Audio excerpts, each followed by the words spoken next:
Hey YouTube, I wanted to give a couple of quick tips if you're thinking about buying a windshield for your moped or motorbike. First one, this one is by Puig. It was 62 euros plus 9 euros delivery from Amazon. I've put the link below. However, I wish I'd got the bigger size. This is a 30 centimeter version. There are 70 centimeter ones. That would have kept me a lot warmer and a lot drier.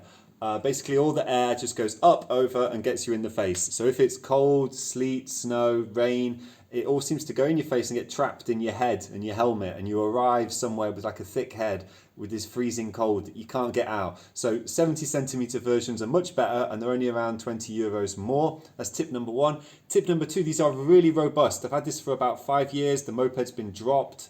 Loads of things happened to it. This has never cracked, never scratched. It works fine. These fixings here underneath the side mirrors are really strong. They hold the tension. I think I've had to just strengthen it once basically.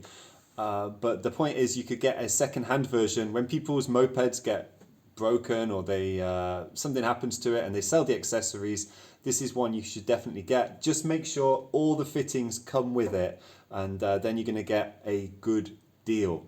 There's some kind of brand names, not Puig, but some Chinese ones. They're cheaper than this. They're about 40 euros. I've put a link below to Amazon as well. I think it's going to be more or less the same, but the warranty may not be as good. If you're getting it from China and there's a piece missing, you may have some problems. I hope that's been useful. If so, give me a like, and you can subscribe to my other videos on cheap accessories on a low budget for mopeds. Thanks.